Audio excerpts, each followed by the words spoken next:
Você descobriu o desenho humano e agora está curiosa para entender todas essas informações. E quanto mais você busca sobre esse assunto, parece que mais confusa você fica. E foi exatamente assim que eu me senti no começo, quando eu tive meu primeiro contato com o desenho humano lá em 2021. E realmente o volume de informação e de coisas que você pode descobrir através do seu desenho humano são infinitas, ainda mais quando você começa a colocar em prática. Mas é importante tomar cuidado com alguns mitos que você pode encontrar aí nas suas pesquisas, e é justamente isso que eu vim trazer aqui nesse vídeo. Então hoje eu vou falar sobre 7 mitos do desenho humano e trazer as minhas opiniões sobre cada um deles para te ajudar a começar a entender o seu desenho e também não cair em armadilhas de algumas informações confusas e desconexas que você pode encontrar por aí. Se você é nova aqui no canal, seja muito bem-vinda ou bem-vindo. Eu sou a Tami, sou estrategista de marcas e analista de desenho humano. Se você quiser receber mais conteúdo sobre desenho humano, já se inscreve aqui no canal para não perder nenhum conteúdo novo que eu publicar. E se você quiser descobrir tudo em detalhes sobre o seu desenho humano e se aprofundar nessa ferramenta, te convido a conhecer o mapa autoral, que eu vou deixar o link aqui na descrição. Então bora lá pro conteúdo, que eu espero que te traga mais clareza e te ajude a desmistificar alguns conceitos que podem estar confusos ou nebulosos aí para você. Porque mesmo que o desenho humano pareça complexo quando você tem o primeiro contato com ele, conforme você vai explorando ele com calma, você vai ver que não é tão complexo assim e muitas coisas você já faz naturalmente. Mas vamos lá começar pelo mito número 1, que é sobre os projetores e a estratégia de aguardar pelo convite. Existe um mito que essa espera pelo convite significa não fazer nada e esperar que as oportunidades caiam no seu colo,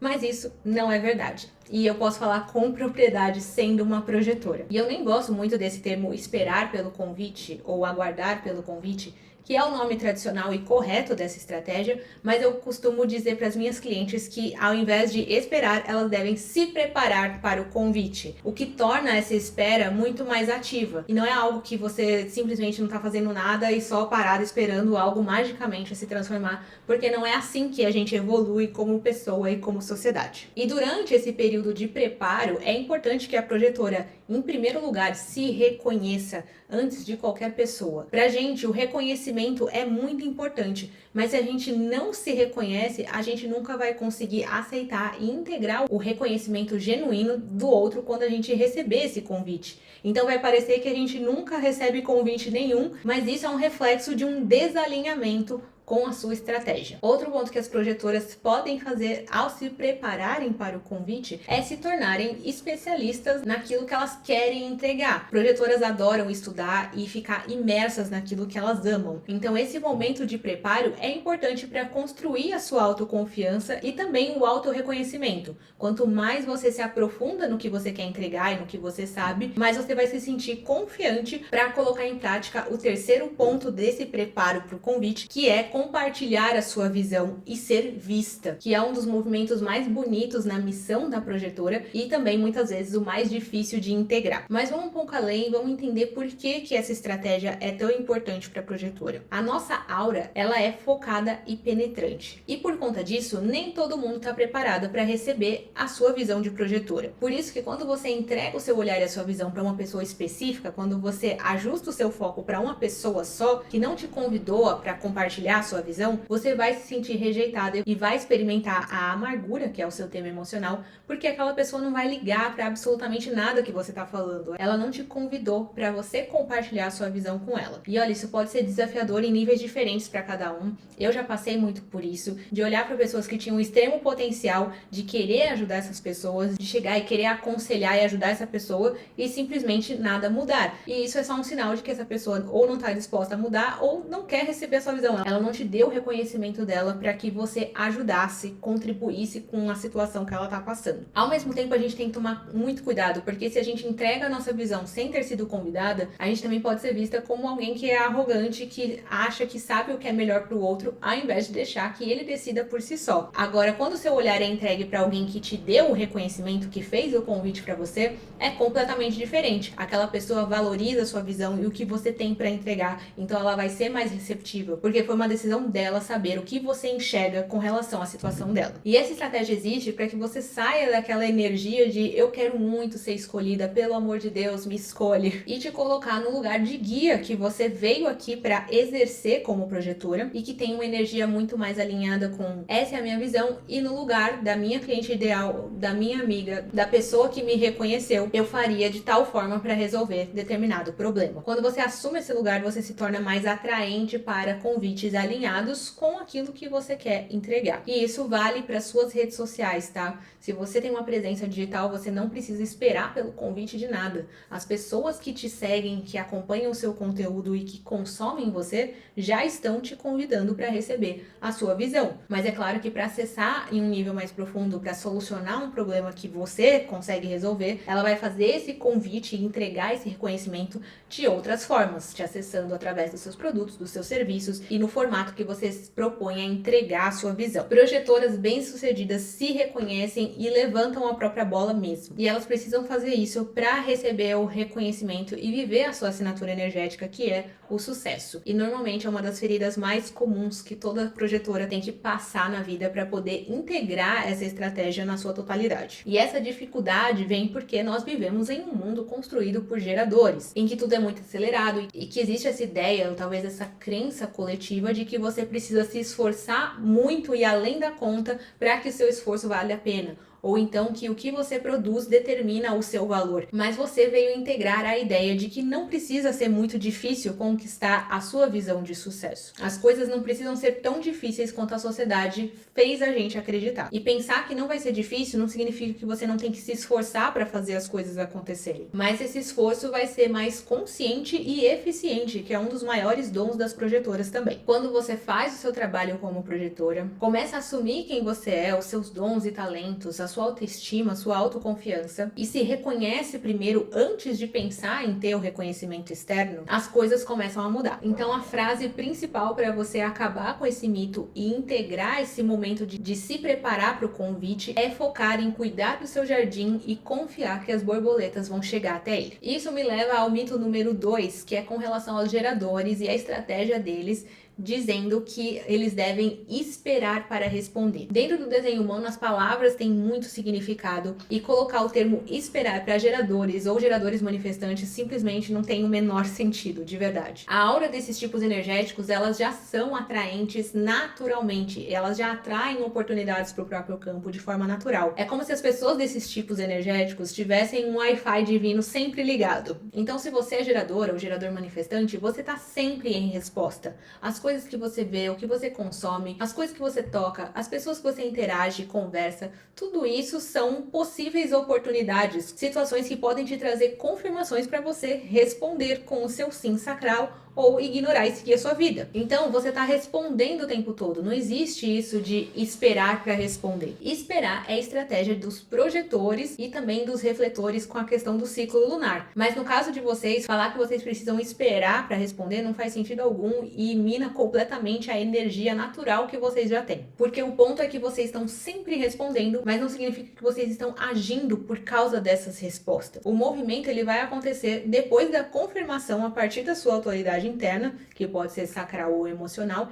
e aí você vai ter energia para sustentar. Mas não significa que você esperou para responder. É a sua autoridade interna que vai te guiar e te ajudar a decidir. Mas você está sempre respondendo às coisas que chegam no seu campo. E quando você está em alinhamento com a sua energia, fazendo o que você ama e está fluindo com o fluxo do que chega até você, você atrai ainda mais pessoas certas, oportunidades e experiências para que o seu sistema esteja em resposta. E às vezes você não vai ter uma resposta óbvia logo de cara, especialmente se você tiver uma autoridade emocional. Nem toda decisão é completamente visceral, mas isso não significa que você precisa esperar. Significa só que você precisa confiar no momento e se conectar com a sua intuição interna para tomar a decisão no momento que ela chega e não ficar tentando adiantar ou decidir mentalmente, planejando daqui 5 anos para frente, porque não é isso que está em alinhamento com a sua forma natural de funcionar. E agora chegamos ao mito número 3, com relação a manifestadores e a sua obsessão por poder. Eu acho que esse mito ainda existe porque nos primórdios da humanidade, muitos grandes líderes históricos eram manifestadores e obcecados por poder. Existiram muitos reis e conquistadores que eram desse tipo energético, mas a gente tem que entender também o contexto da época. Naquele momento, a frequência do pano de fundo, as interações mundiais tinham um perfil completamente diferente da nossa sociedade atual. E sendo manifestadora no mundo de hoje, as pessoas já te percebem como alguém que tem uma energia impactante,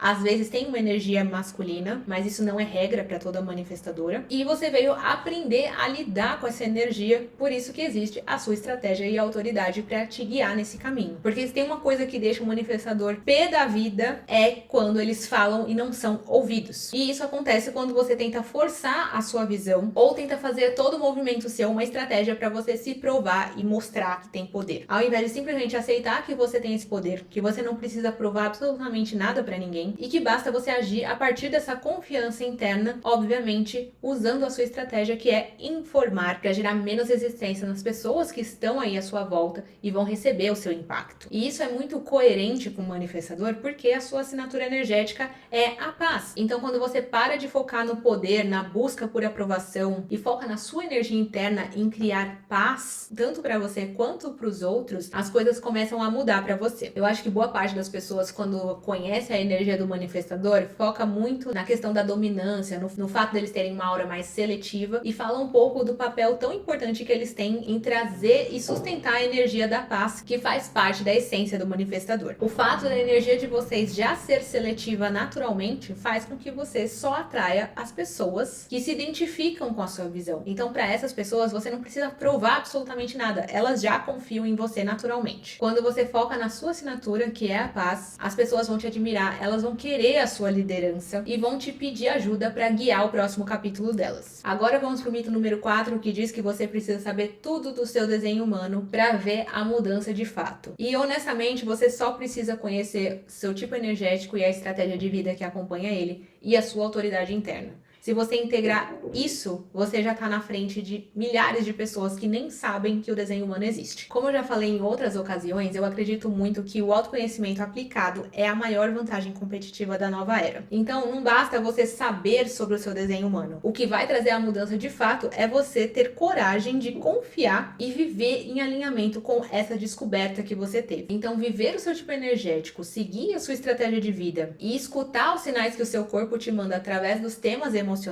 é o que vai fazer você enxergar a mudança. E quando você coloca a sua assinatura energética como a guia do que você quer atingir, do que você quer sentir e viver, tudo começa a fluir com mais naturalidade. Muitas vezes você tem o primeiro contato, fica um pouco ansiosa com a quantidade de informação e acha que você não consegue aplicar aquilo porque não sabe o suficiente, que precisa estudar mais, saber mais para conseguir integrar esse conhecimento. Mas aí você acaba ficando ainda mais confusa porque você não dominou a base, que é o tipo energético, a estratégia e a autoridade. E aí não tem como você integrar elementos um pouco mais avançados que você consegue descobrir com o desenho humano se você não tiver a base bem feita. Então, se você não vive em alinhamento com esses 3 elementos, não vai importar o que você sabe sobre os seus canais e as suas portas de energia, porque você não vai conseguir integrar isso não tendo essa base que te mostra como você se move naturalmente e como a sua intuição funciona para você tomar as melhores decisões. Então, se você quiser esquecer todo o resto e focar só nisso, você já vai estar muito na frente da maioria das pessoas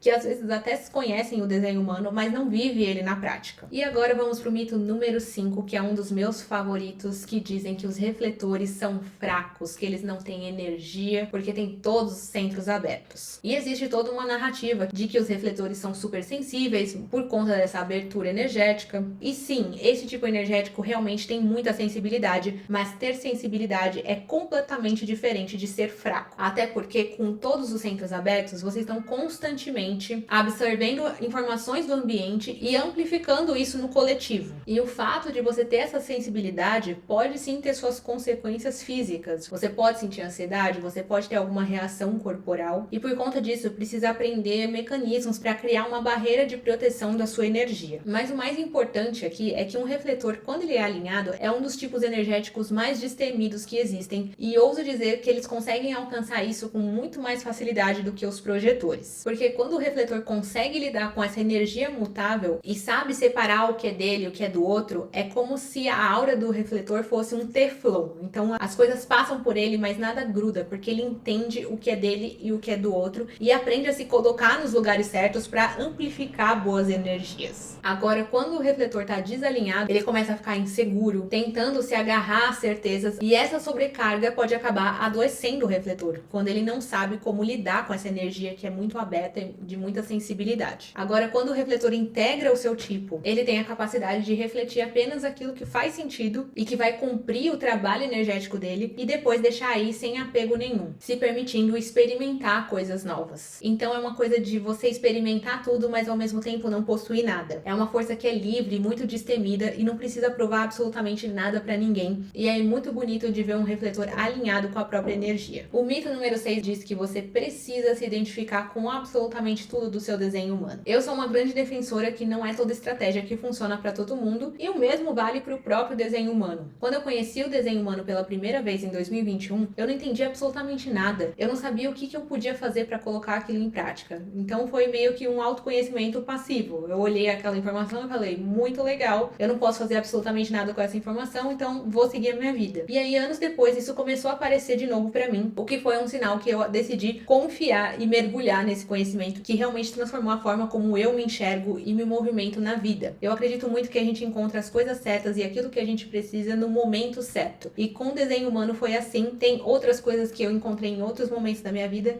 e que também foi assim. Por exemplo, você descobre uma banda que você nunca tinha ouvido na vida e acaba se identificando muito e se apaixonando pela mensagem das criações deles. É a mesma coisa com várias ferramentas de desenho humano. Talvez você tenha visto o seu mapa astral pela astrologia e não entendeu grandes coisas e seguiu a sua vida, e pode ser que aconteça a mesma coisa com o desenho humano e tá tudo bem. Eu já conversei com muitas pessoas que já tiveram contato com o desenho humano antes e acharam muito confuso, não se conectaram, não sabia como aplicar aquilo na realidade, e depois foram impactadas pelo meu conteúdo de novo e passaram a gostar porque começaram a entender como eles podem aplicar de fato dentro da realidade deles. Todo mundo passa por fases na vida e eu acredito muito que o desenho humano encontra as pessoas exatamente quando elas precisam. Então o fato de você estar aqui já não é por acaso. Às vezes no começo você não vai se identificar com alguns aspectos porque você ainda precisa de compreensão. Você precisa aprender mais, viver mais também para integrar esses conhecimentos na vivência prática, ou até recebendo uma análise personalizada para o seu caso. E é justamente por isso que eu criei o Mapa Autoral, que é um guia totalmente personalizado, que traz o primeiro passo para você conhecer o seu desenho em mais profundidade, e não só isso, mas o caminho para você aplicar de acordo com a sua realidade. Mas isso não quer dizer que você tem que seguir ele à risca, ou que você tem que concordar com absolutamente tudo. Você pode sentir que não é o seu momento, que não é para você, e tá tudo bem. Para mim foi um conhecimento transformador, para as pessoas que eu atendi também, e mesmo assim você não teria chegado até esse ponto do vídeo se você não sentisse que existe algo aqui que você precisa aprender e descobrir sobre você. Então, mesmo que esteja um pouco confuso, que você ainda não entendeu completamente, continue aprendendo e experimentando dentro da sua realidade. E agora vamos para o mito número 7, que é o último, mas não menos importante, que diz que os centros de energia não são tão importantes assim. E bem, os centros de energia, eles são derivados dos 7 chakras, mas pessoalmente eu acredito muito que depois que você entende a tríade do tipo energético, estratégia e autoridade, os centros de energia são um dos mais importantes para você entender as suas crenças e condicionamentos. Entender os centros de energia é uma das minhas partes favoritas de entender e integrar dentro do desenho humano, porque eles trazem informações valiosas sobre obstáculos que a gente veio superar e possíveis problemas que a gente pode encontrar ao longo da vida.